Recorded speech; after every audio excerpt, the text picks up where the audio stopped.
Today's guest has realized a truly abundant life and believes that all of our outcomes are rooted in our thinking. His career has been bivocational, fully engaged in both building businesses and serving part time as a pastor and teacher. As a jail chaplain, he saw people whose thinking had led them down the wrong path. And as an entrepreneur, he discovered the power of thinking about others first and seeking to create value.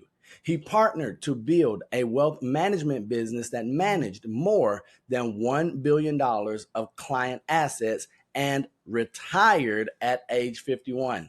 His focus today is helping people think better so they can fulfill the purpose for which they were made. He has a book that is coming out in January of 2026 that we're going to hear about here today. Welcome Beyond the Velvet Rope, Mr. John Knowlton. How are you, sir? Hey, Neil, I am doing fantastic today. Man, that is good to hear. So I did some research. I shared some things about you in the introduction, but would you tell the audience something that they should know that I did not share, sir? Well, I'll tell you a couple things. One is I have 4 children. I've got a stepdaughter, a biological son, and 2 kids that we fostered and then adopted. And so if there's another way to get kids, I don't even want to know what it is. We Hey, almost done. come on, that's absolutely fantastic. All right, and one more thing. Give it to me, John. What is it? I made my first investment at age 11. In 1980, Paul Volcker had raised interest rates to try to tame inflation. And so my dad took me down to the bank and took some of my lawn mowing savings, and we put $500 into a certificate of deposit that was earning 15.9%. If you do the math on that, that means a CD doubled in its 5-year term. Man, so 11-year-old investor. So my dad, and so this is where what I absolutely love, and I think it's something that we'll discuss today. But my dad had the wherewithal for the CDs and everything in our age. That was a thing for a young person to get into this investing game. So let's just start right there, if we would. Doing something like that at the age of 11, having your dad say, hey, son, here's what we're going to do. And you're like, oh, no, that's my mom more money. And we see all the things that we could do with it. What did that do to you and for you on this journey and with this mission that you're on today? Well, I'll tell you, it's awesome to have a great dad in your life or great parents in your life, great mom. And I feel for those who don't have parents in their lives. In fact, one of my kids I was talking to, grown man, but he still needs his parents. And at the end of the call, he said, I don't know how people do it if they don't have Jesus and good parents. And Let's I said, go, man, a sir. lot of them don't make it. But here's what that did for me, Neil, is it helped me understand that I can make money by working or in addition, money can be working for us while we're sleeping. And it turned me into an investor as a teenager. Before I graduated high school, I owned high yield fixed income, some precious metals. I still got a bar of silver that I bought when I was 12 years old or something like that. And equities, I owned publicly traded stock. It doesn't mean I was rich as a kid, but that changed my thinking to realize that my ability to have income, to have financial wherewithal is not entirely dependent on me working every single day. And so work then becomes a way to bless other people and not just to, feed my belly. Yeah.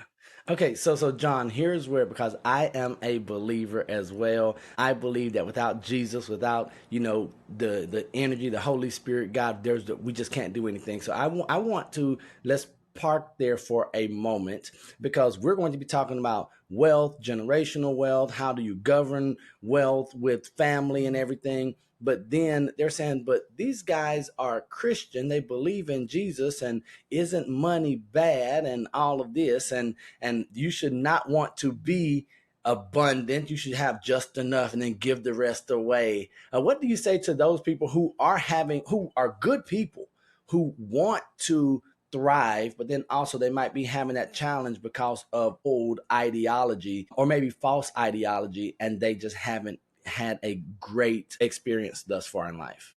Well, I tell you, Neil, that is an awesome question because it points to an ancient tension. Going back to the church fathers, there was this Egyptian and Middle Eastern movement where people would just renounce all worldly possessions. There was people that lived in little caves and they lived on top of poles and columns, all kinds of stuff.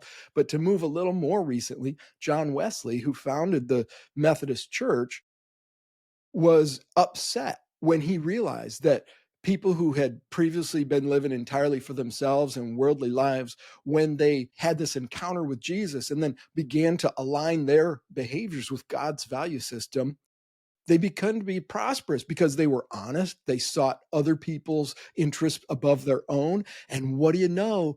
In a free marketplace, that produces wealth and prosperity. It's just a good business model, huh, John? It works, man. It works. And so he was like, oh my gosh, these people, they're becoming rich as they become Christians. What's going on? He's pulling his hair out about it. Well, I'll tell you, I think there's a fundamental misunderstanding of one of the things that Jesus said in the Sermon on the Mount. Matthew 6:22 through 24, Jesus talks about you cannot serve two masters, right? If you're going to love one and hate the other, or vice versa. And he concludes that by saying you cannot serve God and mammon. Mammon being a Semitic word meaning wealth or filthy lucre, I think that King James calls it. And so the way we've misunderstood that is to kind of think of God over here and money over here, right? On my Yes, left sir. and on my right. And if I pursue God, then I have to reject money, or turn it around. If I'm pursuing money, then I'm rejecting God. But Jesus wasn't talking about making a choice between the two. No one should seek to serve money. It is a terrible, terrible master. Instead, we need to reorient that 90 degrees and put God up here. In other words, and say, God, I am serving God. I'm not serving money. But as I align my values and my behavior with the principles of God, then money serves the purposes of God through me. So I serve God and money serves God's principles Come through on. my life. And so now, since we are having this conversation, we're going to keep going because then we know that this thing called family is God's idea of family. And Yeah. so now we're looking at money, we're looking at family. How do we now, if we are serving God, we have good resources, we're doing good stuff, and then we have this family, and maybe we are living an abundant lifestyle? We might say successful, others might say rich or wealthy. What does it look like now? The traditional model, and I know that this is a big driver for you, the traditional model of managing family wealth or resources versus the new, maybe something that is new to us that you're going to share with us today. Yeah. So this comes out of my own personal experience, Neil. So you mentioned in the introduction that I exited a successful business and I was age 51. And my kids are nearly all grown now. And I've been looking at the world, and I was a certified financial planner for 17 years. I mean, I advised families, but I didn't have this revelation. So what I now understand is that the traditional model of family wealth management is G1, so mom and dad Right. achieve some level of success, and that's usually by owning a business or being an executive in a corporation, or a few people become wealthy by being great investors, real estate or public markets or what have you. But in any case, G1 achieves some level of financial success and wealth, and for the most part, we treat that as mom and dad's money and we'll do with it what we want. Maybe we'll parcel it out. Maybe we'll take some family vacations, but this is our money. We're going to make the decisions. And then we die and we leave it to G2, our Right. kids. And sometimes we try to enshrine our value system in a trust, and we put a bunch of rules around the distribution of the trust. Mm-hmm. Well, I don't think that's good. And I sound Trumpian in that, right? In my very simplistic explanation, but good and bad. I don't think it's healthy because there are traits and qualities that allow Generation One to achieve some level of financial success. Yes, sir. So you're serving other people, you're putting other people's interests first, you're being honest and good at business, right? These are great qualities. You're dedicated, diligent, and hardworking. But if you wait until after you're dead to try to get a trust to like enforce this value system, you are way, way, way too late. And so the alternative model that I've implemented in my family and that I'm working on figuring out how to teach to a broader audience, Neil, is instead of that my money and my wife's money till we die, is instead something that a model that I'm calling shared governance.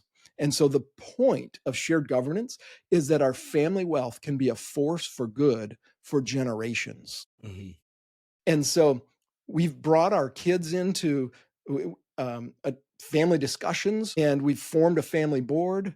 I'm completely open the kimono. I've shown my kids my tax return income Now, since the hold beginning of on, our John. marriage. Wait a Huh? moment, Huh? John. Come on, man. Wait. So you're opening the books. So, we always talk about a big corporation. We want to have transparency. We want to know what's in the book. So your family, you're running. So the family is the company, the organization. We're going to have a board with the kids involved because now you mentioned when you were 11 years old. So I know the year. So therefore, I know how when you were born, and many of our parents are saying kids are to be seen and not heard, and stay out the room and get out of grown folks' business. So with this shared governance, it is something totally different.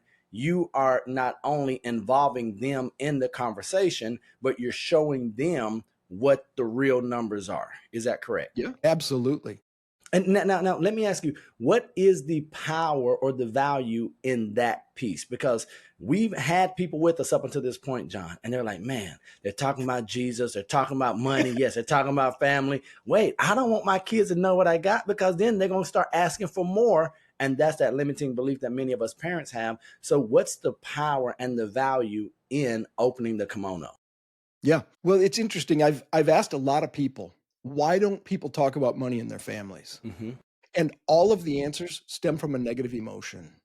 They come from shame because I didn't make the best decisions, or judgment, a fear of judgment, or a fear. It's interesting. The people that say that they're going to ask me for more money, universally, the people who have said that is African American people. And Absolutely. they say, up in the hood, they say, let me hold something or something like this. And I'm like, okay, that person who's seeking his dad or mom's money has not gotten the values of hard work, diligence, grit. And that says we need to do some fundamental work on their value system. Even more so because otherwise, if they do get the trust, the money and the trust, then we know what's going to happen with that money. Man, it's going to be completely obliterated. Oh my gosh. Yeah. And so that is a huge warning sign. Mom and dad have worked. You're not done parenting. These kids need to be taught. And so, Neil, the initial family meeting Mhm. starts with a historical review of mom and dad's relationship. Here's what we were doing when we met. Here's the money we were making. Here's the kids that showed up, and I show little baby pictures and I show the family pictures, year by year timeline. And here's the struggles we had. Here's Now, 2008. hold on, John. You understand that this process requires work, right? But then also it's going to require parents to maybe deal with some things that they tried to put in that closet and close the door. But you're saying for this to really last and build something generationally, we're going to have to do the work as parents to unearth maybe those skeletons, those feelings, the memories of 2008 when the yogurt hit the fan. So that is absolutely necessary in this process, you're saying.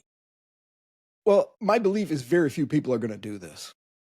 Unfortunately. But if you care about your kids and you Mhm. think you have good values that would be good to perpetuate through the rest of humankind and history, then you need to do some work. Okay, so If John, you if your values are trash and trifling, then don't bother. because we don't want that stuff to last generationally anyway. We No don't want that way. stuff. Okay, No. so now we've made the decision. Yes, we want to do this, and then we're going to do the work.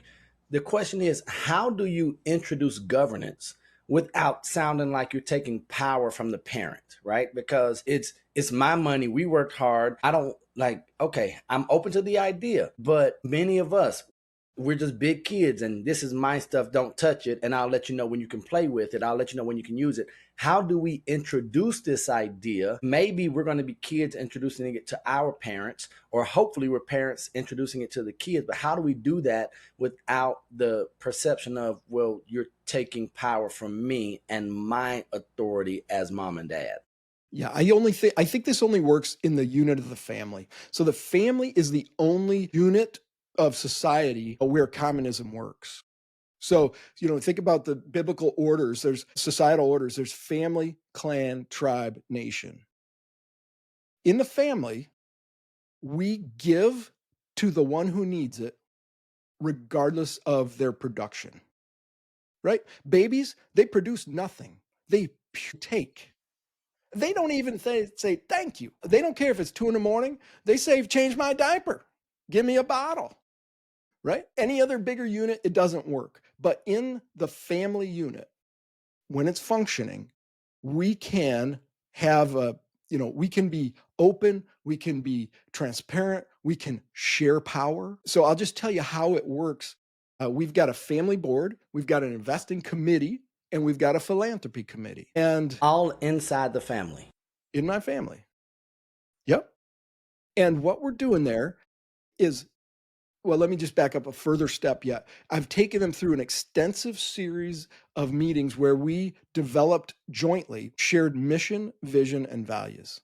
And that takes time. You have to be thoughtful, you have to be dedicated, you have to be open. But we've agreed on shared mission. What is the Knowlton family about? Here's our purpose. What's our vision of how the world's going to be different if we're successful at our mission? And what are the values that we're going to use to guide our behavior together? Now, once you've done that, then you can start to share power, if you will. You can rather, I don't know if power is the right word. I can see where lots of people would think about that, but it's let's make decisions together. And what we're doing here, Neil, is transmitting our value system to our kids in very practical ways.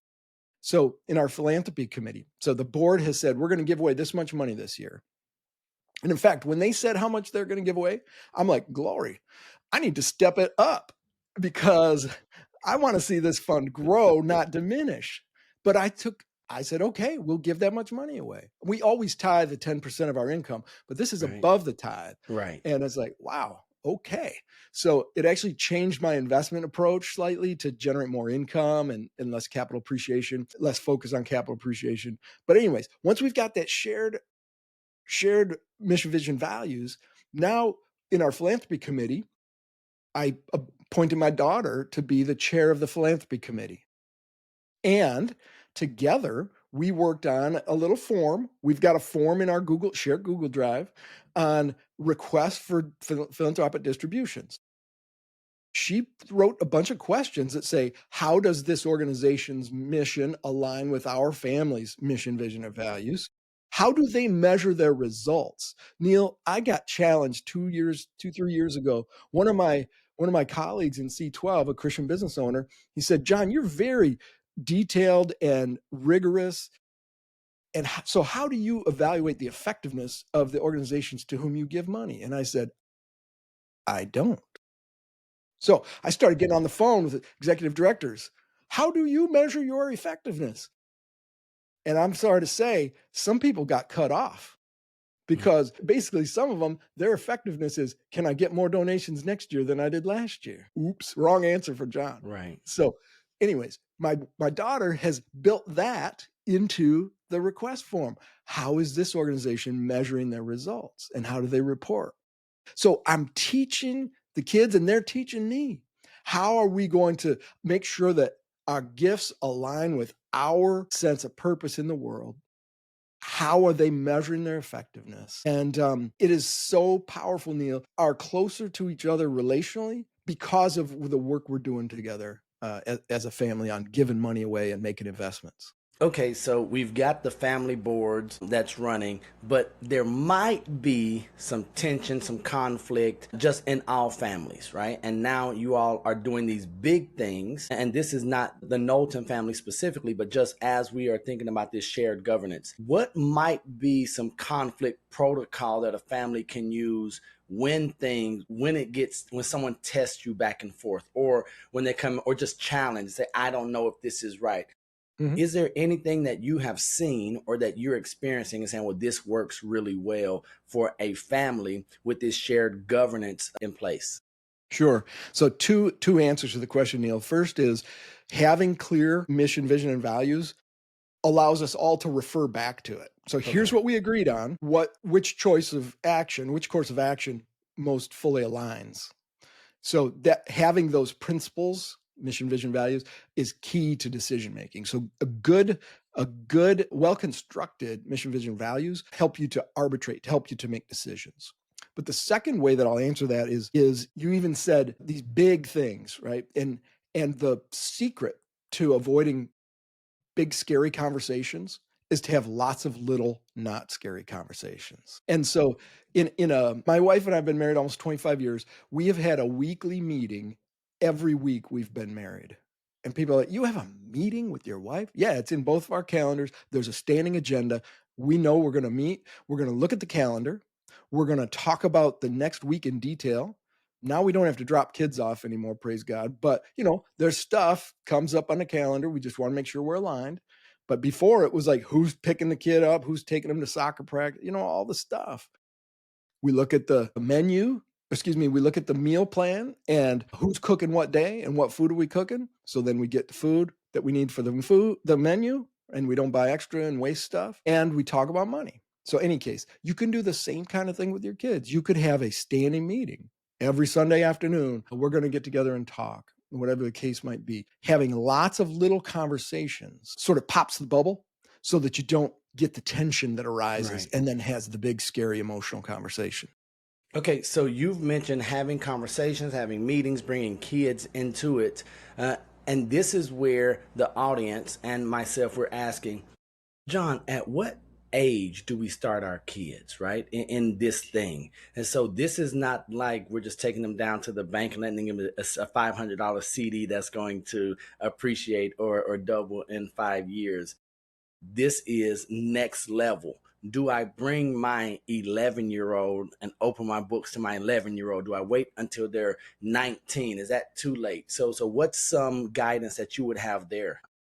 Yeah, it's a I think it's an individual analysis on each kid. So let me just back up and say one of the series of little conversations that we have is at dinner time, at the dinner table. There's no phones, there's no TV on, we're not doing video games. We're sitting around the table. And a lot of times people come home from work or whatever and they say, "What's for dinner?" And that is the wrong question. The right question is, "What's dinner for?" Yes, sure, we need to nourish our bodies with some food and calories. But the real purpose of dinner, Neil, is the transmission of values and development of relationships. And so at our table, there's four questions that the kids listen to mom and dad ask. How was your day? Wow, that's deep, right? The point is, I'm actually listening with the intent to understand my wife. I'm listening to her words, but I'm also listening to the emotional content of what she's saying. And my assessment of how she's really doing guides my answer to the next question, which is, what do you need from me? And if she's had a tough day, I'm going to say nothing. I don't need anything. What do you need from me? I Right. need you to I need you to wash the baby. Yep, I'll give the baby a bath. I need you to do the dishes. No sweat, baby. I got you.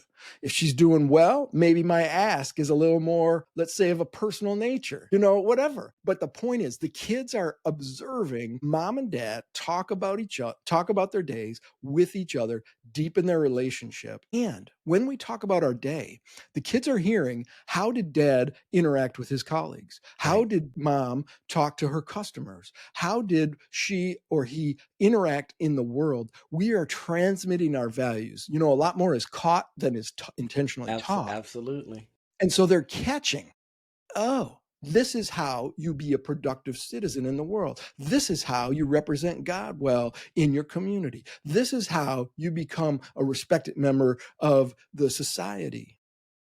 And so it starts not when they're 18 or 11. It Right. starts when they're in their high chair listening to mom and dad talk before they know what the words mean. Before they know what the words, they're getting the energy. That transmutation is taking place 100%. They And can so, catch the emotional content even before they can describe it. absolutely, because my mom and dad would always tell me that we know that you will never hear anything we say, but you will watch everything we do, right? That's right. And so that was a big for me. And as my wife and I were raising our 17-year-old son, boy, it is such a reminder. Woo, buddy. So now I want to transition to the book. Let's go, John. Let's talk about the book that's coming out January. Is it still slated for January of 2026, sir? January 6th, pre-orders matter, but yes, January 26th. And I'll at the end, I'll share a way that you can get a sample of it for free. Absolutely. So go ahead and tell us about the work, what inspired it, and what the goal is for the book for the listeners and the audience. Yeah. So thanks, Neil. My personal purpose is to help people think better every day. And the book is called Thinking for Success. Now, I actually didn't set out to write this book. I just was running a business and noticing that people that worked for me kept sort of running into the same issues, or they'd make the same mistake, or I'd hear them complaining about their husband or whatever the case. And so I I realized I can tell them what to do, but they don't really learn from that.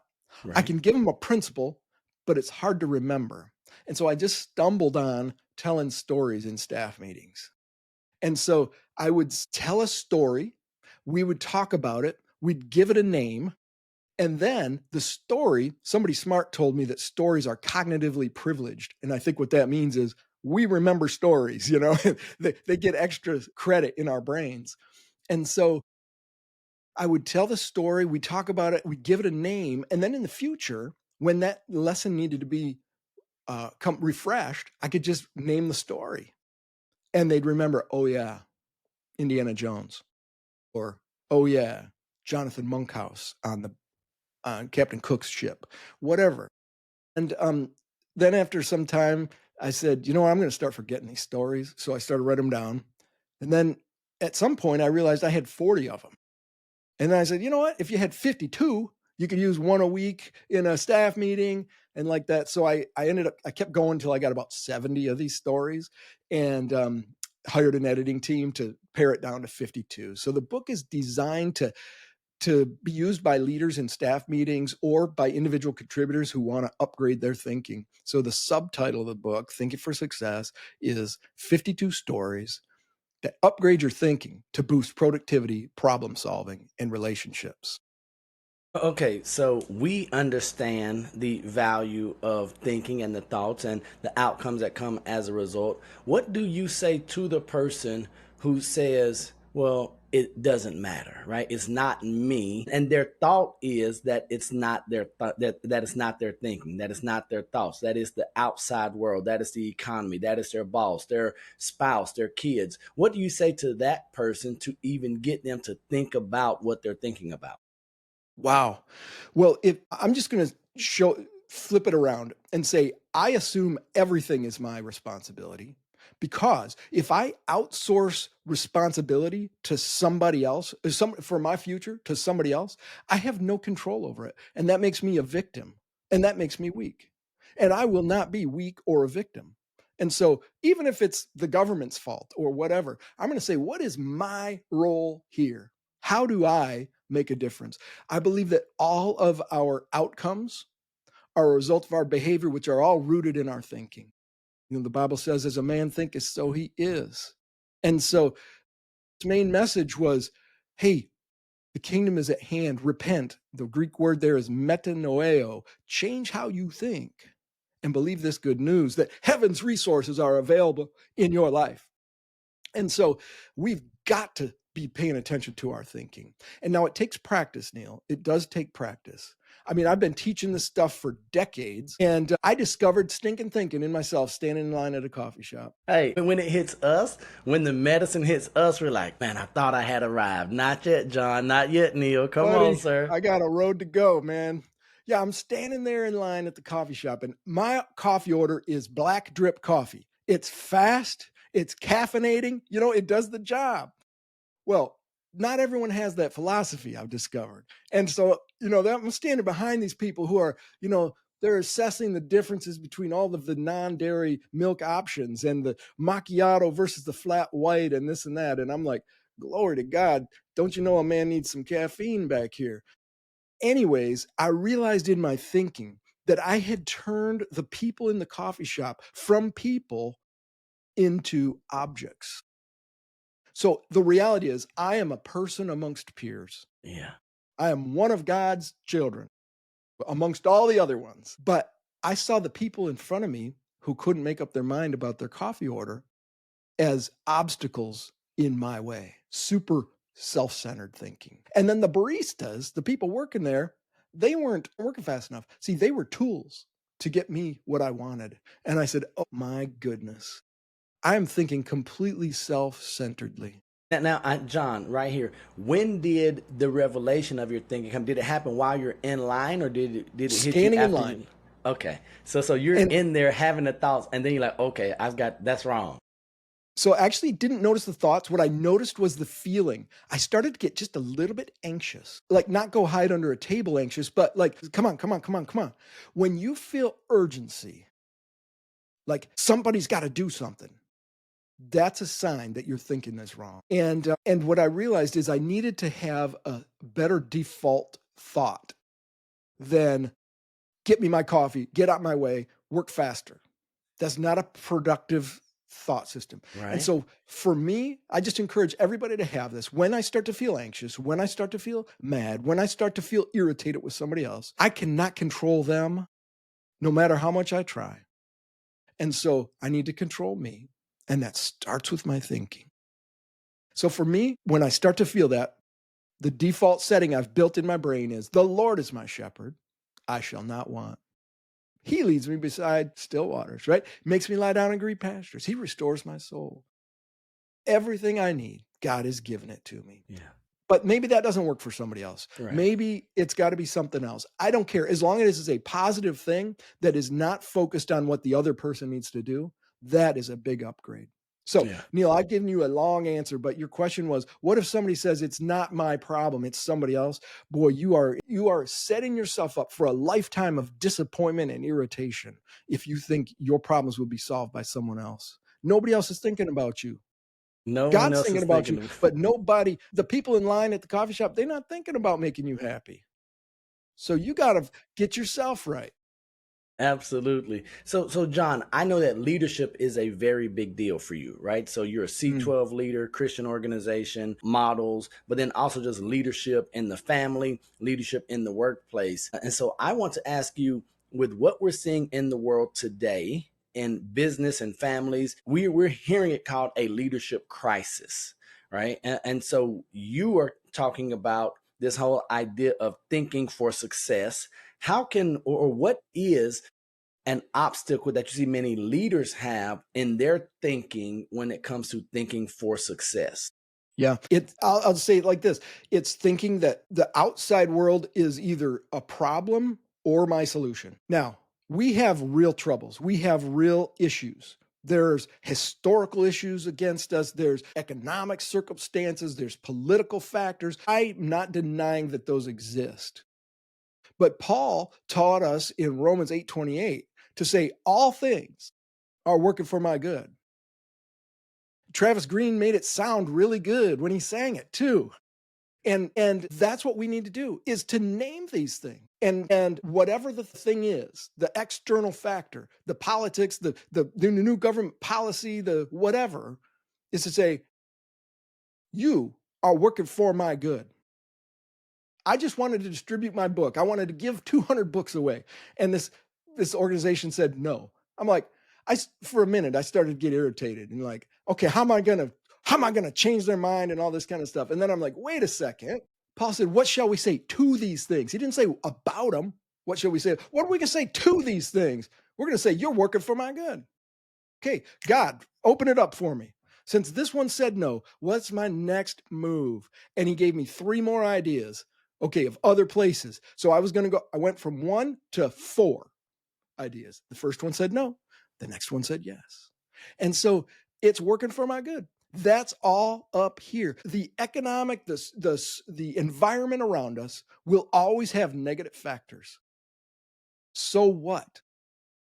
The one thing that I can do is think about to challenge my own thinking, to find the opportunity. Somehow, God says it's working for your good. Go find that way. So, John, this is where I'm like, man, God, can't you just tell me how the good is going to be and you just roll it out for me so I don't have to do the work? So, first of all, I want to thank you for your time. This has been a treat. And ladies and gentlemen, I know you're thinking like, Neil, we love John Knowlton. We want more of him. How can the audience get more of John Knowlton? Where can we follow the book, get some information? And also, we want to be there when it comes to those pre-orders. How can we do that, John? Yeah, thank you for asking, Neil. So thinkingforsuccess.com will take you to our website, and there'll be a pop-up saying download a free chapter. So I'll give you a free chapter, and that will also include a link to a 90-second video where I explain how to use the book. You can use this in your very next staff meeting and transform your team's thinking. And my desire is that you think better every day. And so that's available for you. That's free of charge. We post insights. I just whip my phone out all the time. Oh man, how do you help your team when they're asking you all these questions? Guess what? You help your team by not answering their questions. What? What are you talking about, Knowlton?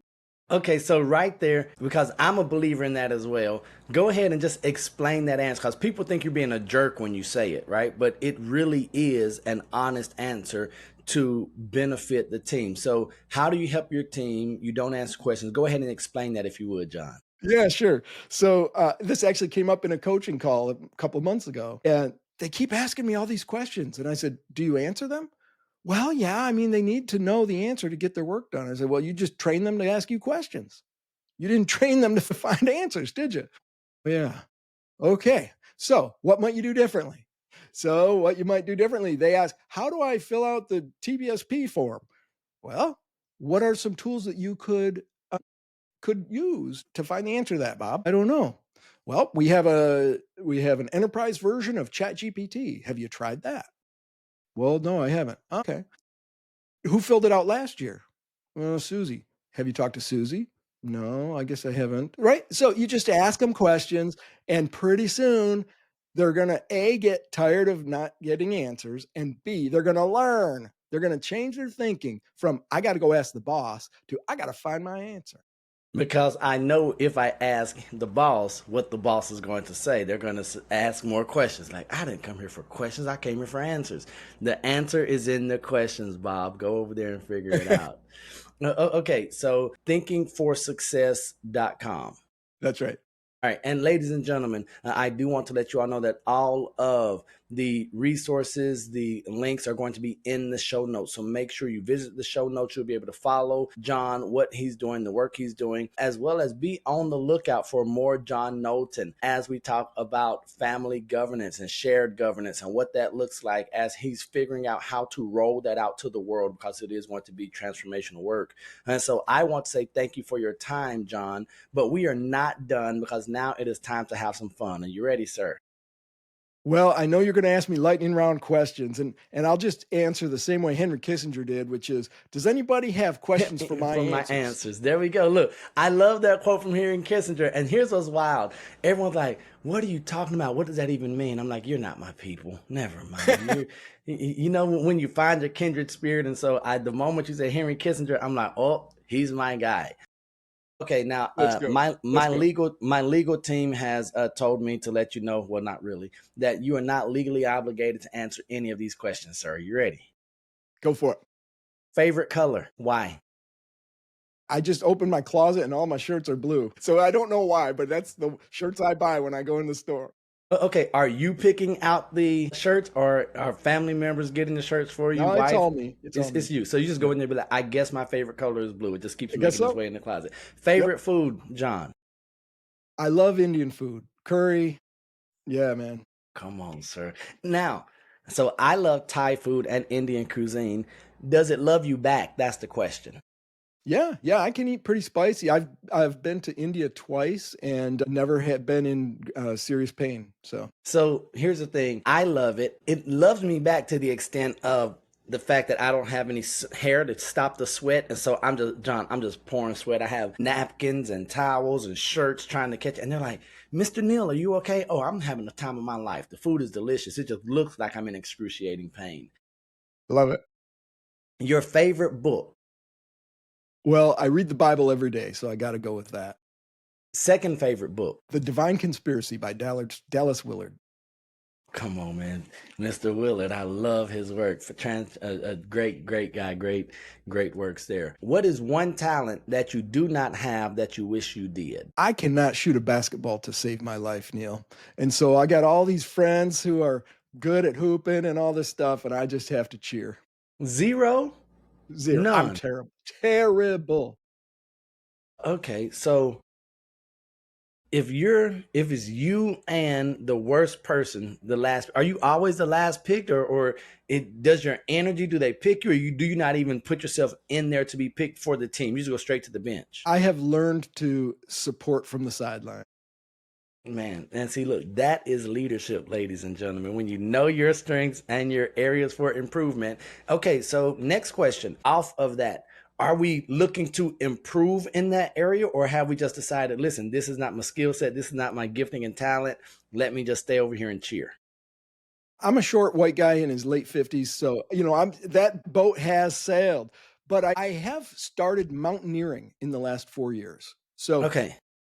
during COVID, my family and I took this epic RV trip across the country, and I spent my first nights on the slopes of Mount Rainier and then did a hike up around 8,000 feet and could see 5 other volcanoes. And I'm like, where has this been all my life? And so I have gotten serious. I do rock climbing twice a week. I do long hikes with loaded packs. In fact, in a week and a half, I'm flying out to Oregon to go rock climbing at Smith Rock. And I summited Mount Hood last May, just 4 months ago. And so, yeah, I'm learning new stuff. It's a really interesting logistical puzzle. How do you get your body ready to Come on. perform at high altitude for 12 hours a day? How do you get your nutrition dialed, equipment? What skills do you need? I've had to go hire guides to teach me things that I didn't know. It's been fascinating to learn how to do something I've never ever done before. So let me ask you this, John. In that, what have you learned about yourself as you learn? I've learned that I am not fast, but I am stubborn. I am perfectly designed for slow endurance events. Good stuff. No, and so that self awareness and that learning, now you're like, okay, I can do this, right? And Which so basketball is a series of short, fast efforts, right. which is exactly opposite of He was my like, natural this ability. not me, this all day, every day. I will win. I can succeed. I am skilled and gifted in this area. What is the best piece of advice that you've ever received, John? Well, I believe it is if anyone would be great, he must be least of all and servant of all. Love it, sir. It's the key to success, to put others' interests first. And there's some incredible divine magic that happens where that raises you too. Ladies and gentlemen, we're getting good stuff from here from Mr. John Knowlton. So make sure we get the book. Make sure we follow him on everything he's doing socially. Okay, when you are no longer here, when John Knowlton has gone to a better place, what do you want said about you, sir? He made his family better. Great one. What does the Knowlton family want to be known for? Well, in our vision, we have this idea that we can cause our communities to be healthy and thriving because of our influence. Good stuff. Final question. Mr. John Knowlton, what do you want to be when you grow up? Ha! Basketball player? No. I wish I was a little bit taller. Come on, sir. Shoot. I feel like I'm living into my purpose, man.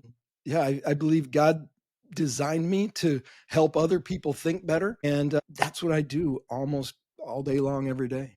So I guess I unintentionally lied when I said last question, but off of your response, right, saying that you're living into your purpose, right, and that's a good feeling.